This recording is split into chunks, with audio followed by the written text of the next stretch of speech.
I'm over here with Ryan from Underground Reptiles, and we got an albino Tegu here. This is the coolest thing I've ever seen. I don't think, are you the only one? I got to correct Dave a second, because this is not an albino Tegu. This is called the purple tiger. It's 3/4 blue, 1/4 red, paradox albino. Get it right. Wow, there you go. I like to be corrected. Not many people can correct me, so how did you produce this thing? With the blessing from God above. I took a 50% red, 50% blue that was het for albino, female, and put it with a blue male that was het for albino. And after 8 years of breeding them, finally popped. How old is this animal? This animal is 3 years old, almost to the day. Is this a breeding size animal now? This is. We produced a bunch of babies from him already. Wow, you got to be super happy. I mean, you're the only one doing this as far as I'm concerned. That's it, baby. The only one on the earth. Now, is there a secret to breeding these things? There's a lot of love, and you got to think like a Tegu. You got to understand how Tegus think. Because all the breeders out there that are producing these things, they wind up with 1 or 2 good years, and then they fall flat. How does a Tegu think? Believe it or not, a Tegu is a female-dominated society. It is. Female releases hormones, just like humans.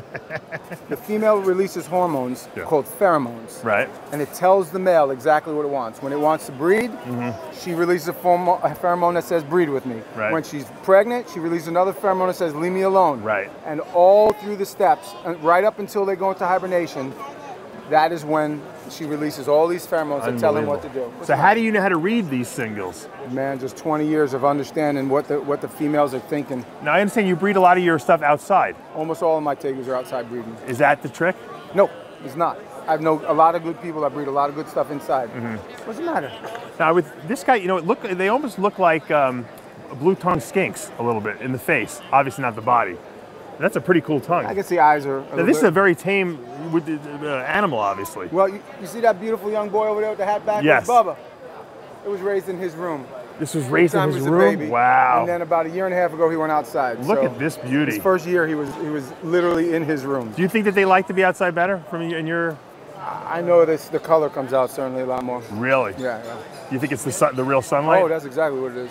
Well, you're doing some great things here. I've been to your store in Deerfield Beach. Anything else exciting that you want to show us here that no one else has? Because we like to see that stuff. Man, I tell you what, you want to see the babies? Let's see the babies. Thank you. Okay, so this is what that thing looked like when he was a baby until he turned. So they turn white? They turn white. Now here's the great thing about them. This one's named Ovo. Why do we call him Ovo? Look at the top of his head. Look what God wrote on his head. Ovo. Ovo. Wow. This is a blessing from God. Now, how do you know that this is going to be that when it gets bigger? How can you tell? They're markings the same way. So what would a normal one look like when it was born?